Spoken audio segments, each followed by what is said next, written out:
Imagine being in the red, with debts piling up and a future that seems impossible to reach. This was Lucas's reality, a young man full of dreams but trapped in a cycle of scarcity. What he didn't know was that, on a night of complete despair, something would happen to change everything. Get ready for an exciting journey of twists, discoveries, and transformation. You will be amazed by the power of inner change. If you're already curious, leave a like and subscribe to the channel for more inspiring stories like this. Together, let's transform lives. It was 3 a.m., and I was sitting on the floor of my tiny room, spreading overdue bills across the worn carpet. The apartment I shared with 2 other roommates had that heavy air of worry. The thin walls didn't hide the size of my roommates, who were also fighting their own financial battles. "Lucas, are you still awake?" Sarah, my roommate, appeared in the doorway with a cup of tea. I couldn't sleep thinking about the bills too. I lifted my eyes from the statements and tried to force a smile. At least we're not alone in this, right? "How's the freelance work going?" she asked, sitting down beside me. "Barely covers the basics," I replied, showing the screen of my phone with the negative balance. Minus $350 in the account. And there are still 15 days until the end of the month. Sarah held my hand for a moment. "It's going to get better, Lucas. It has to get better." But I wasn't so sure. At 22, my reality was a perfect reflection of what I feared the most, being trapped in an endless cycle of debt. The student loan felt like a constant weight on my shoulders, growing every month with interest that seemed to multiply on its own. "Mark asked if you'll be able to pay your part of the rent this week," Sarah commented hesitantly. I felt my stomach churn. Mark, our other roommate, was understanding, but his patience was wearing thin. "I'll try to pick up a few more design jobs this week," I murmured, knowing the chances were slim. I got up and went to the window. Outside, the city lights twinkled like distant stars, each representing people with their own struggles. I wondered how many of them were awake at that moment, also counting coins and doing impossible math. "You know what's worse, Sarah? It's not just the money. It's this feeling of failure. Like I'm letting everyone down. My parents sacrificed so much for me to be able to study." "Lucas, you're not a failure," Sarah interrupted firmly. "You're just going through a tough time." I looked at my makeshift desk, where my laptop rested next to dozens of unfinished designs. Work that I took on for ridiculously low pay, trying to build a portfolio while struggling to survive. "Sometimes I wonder if I made the right choice," I confessed. "Maybe I should have taken a safer path, you know? A regular job, with a fixed salary. And waste your talent?"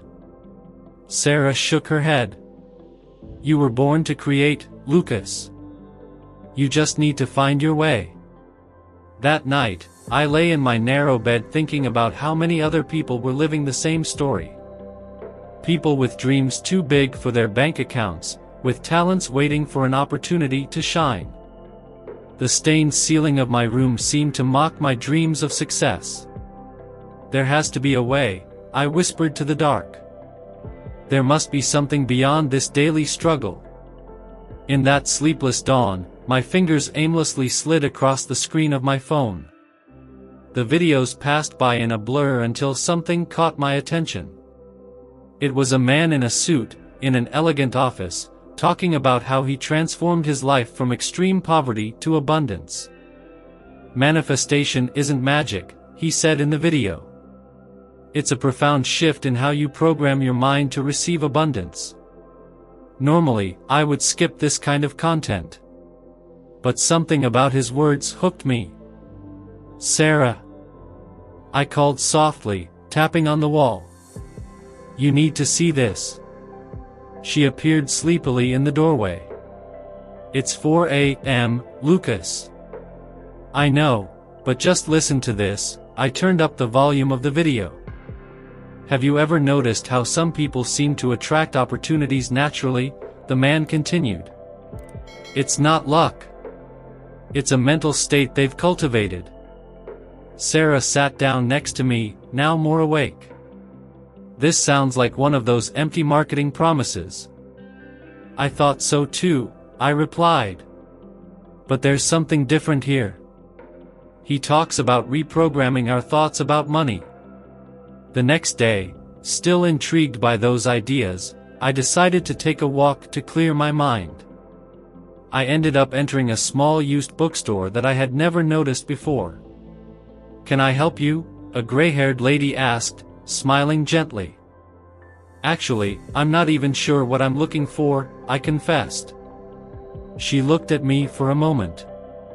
You know, sometimes books find us, not the other way around. As she spoke, my eyes landed on a faded blue-covered book, The Mind Creates the World. This book. I began. Oh, it just arrived yesterday, she smiled. Funny that you noticed it. I flipped through the yellowed pages. Every word seemed to jump off the page, perfectly complementing what I had seen in the video. How much is it? I asked, already imagining it would be more than I could afford. For you, $5, the lady replied. Something tells me this book needed to reach you. Back at the apartment, Mark saw me coming in with the book. Another design manual? No. It's something different, I replied, still processing everything. It's about creating our own reality. With all due respect, man, you need to create more income, he laughed. Maybe that's exactly what it's about, I murmured, more to myself. That night, I devoured the first pages of the book. Every concept, every explanation of how our thoughts shape our reality, felt like a piece fitting into a puzzle I didn't even know I was assembling. It may seem crazy, I thought, but what other option do I have besides trying? I am prosperous, abundant, and attract money easily. I looked at my reflection in the bathroom mirror and let out a heavy sigh. Who was I trying to fool? My account was still negative, and the bills were only piling up. Are you still on that story? Mark asked, leaning against the doorframe. Dude, there's a freelance gig I can refer you to. That's real. I closed the book, feeling the weight of shame. It's not just about money, Mark.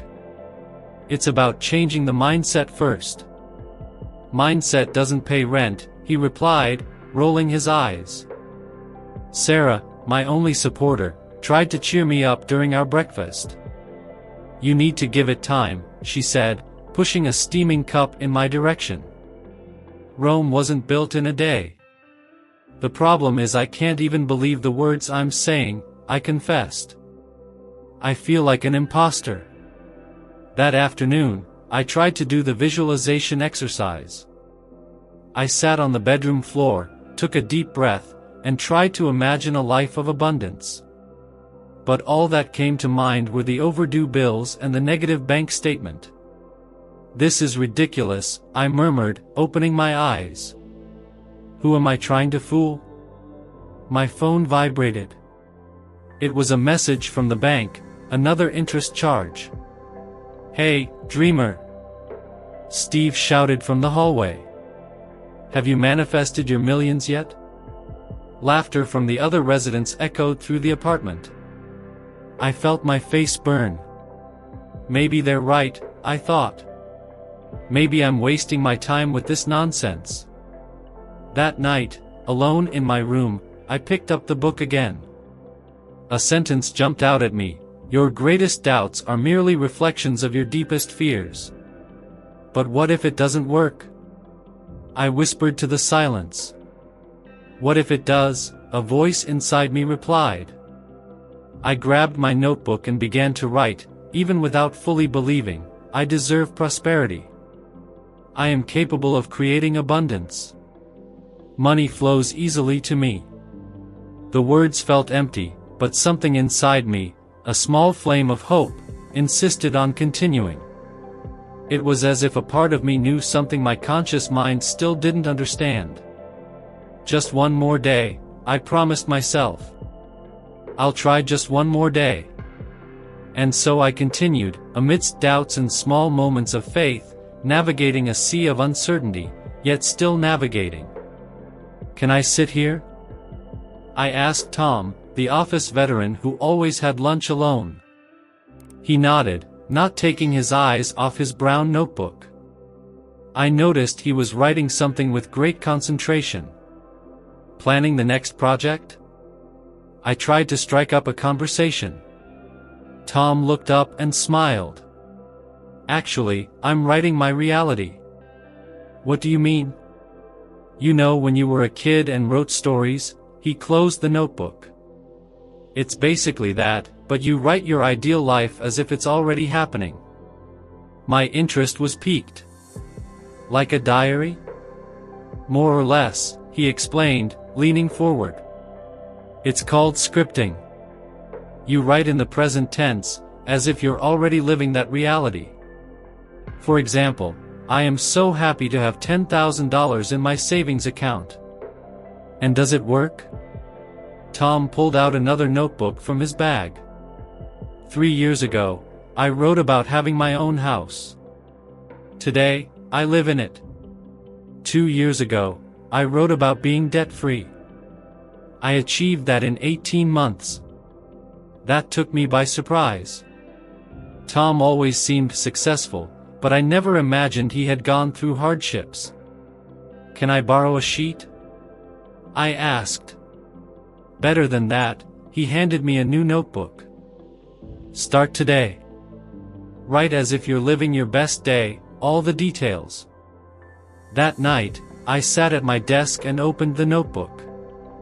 The blank page stared back at me. "Dear Diary." I started, but crossed it out. That wasn't it. I took a deep breath and tried again. I wake up every day at 7 a.m., without needing an alarm. My bank account shows a positive balance of $15,000, and this brings me an incredible sense of security. I just helped my parents renovate their house, something I have always dreamed of doing. The words began to flow naturally. It was like I was creating a movie of my ideal life. Sarah found me 2 hours later, still writing. "Wow, you look different," she noted. "Your eyes are shining." "It's because for the first time," I replied without taking my eyes off the notebook, "I can see everything clearly. It's no longer a vague dream. It's a plan, a story I'm writing and living." Each day, I dedicated an hour to writing. Sometimes it was big achievements. Other times, small details of everyday life. But every word written seemed to plant a seed of possibility in my future. "It's like I'm programming my internal GPS," I explained to Tom the following week. "Now I know exactly where I want to go." "And that's exactly it," he smiled. "Keep writing your story. The universe is reading." I opened my email with no great expectations that morning. Among the usual messages, one caught my attention, looking for a designer for a special project. "Your portfolio was highly recommended. Budget, $3,000. I read it 3 times. It was almost triple what I used to charge. "Sarah!" I shouted. "You won't believe it." She came running from her room. "What is it?" "Remember that small job I did last month? The client referred me for a bigger project." "That's amazing," she hugged me. "See? Things are changing." That night, flipping through my scripting notebook, I found something I had written weeks ago. "Clients value my work and pay what it's truly worth." A chill ran down my spine. "Tom." I called him the next day. "It's happening. The things I wrote. They are materializing." He smiled, as if he had been expecting this. Keep watching. It's going to get even better. And it did. The following week, I received a notification for an online course I had always wanted to take. The price, $500. Before, I would have dismissed it immediately.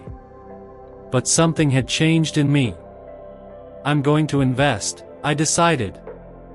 Mark looked at me as if I were crazy. $500? With all your bills? It's an investment, I replied, surprised by my own confidence. Besides, I just closed a project that will pay much more than that. The course proved to be transformative. In a month, I learned techniques that revolutionized my work. Your design looks different, commented a regular client. More sophisticated. I'll need to increase your budget. At night, sitting at my desk, I realized that my posture had changed. I was no longer that insecure designer who accepted any amount. How are the manifestations going? Sarah asked, bringing me coffee. You know what's crazier? I replied. It's not just the opportunities. It's how I feel. It's like you deserve more, she completed. Exactly. And when you feel that way, you start to act differently. I make decisions that would have scared me before. I picked up my notebook and wrote, "Every day brings new opportunities for growth." My confidence naturally attracts abundance. This time, the words didn't seem empty. They were truths I was starting to live. It's like the universe is conspiring in my favor, I commented to Tom the next day. No, he corrected me. It's you who is finally conspiring in your own favor.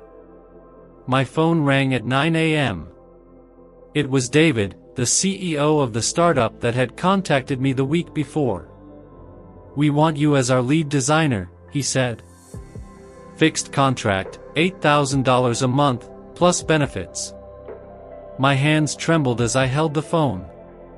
Can I think about it for a bit? I replied, trying to keep my voice steady. Of course, but we need an answer by tomorrow. I hung up and stared out the window. The morning sun looked different, brighter. Sarah walked into the room and found me frozen. Hey, are you okay? You look like you've seen a ghost. Remember when I used to write about having a job that would give me financial freedom? I showed her my scripting notebook. It's right here, written 2 months ago. She took the notebook and read, I work in an environment that values my creativity and I receive a salary that allows me to live peacefully. Sarah, I just got a proposal exactly like that. That night, I couldn't sleep.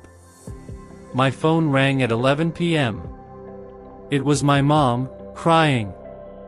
Son, the bank, they sent the final eviction notice. My heart sank. For years, I had watched my mom struggle to keep that house after my dad left. Mom, how much do you need to pay it off? $12,000, she sobbed. But I don't want you to worry. I'll be there tomorrow. The next morning, I called David and accepted the offer. 2 hours later, I signed the contract. That same day, I transferred my first paycheck to my mom's account.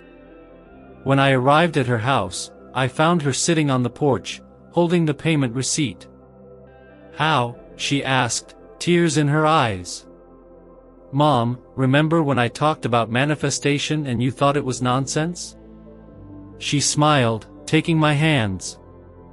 Son, it wasn't just the manifestation. It was your dedication, your persistence. It was everything together, I replied. But you know what's more incredible? It's not the money itself. It's being able to see you at peace. That night, I watched my mom sleeping peacefully on the couch.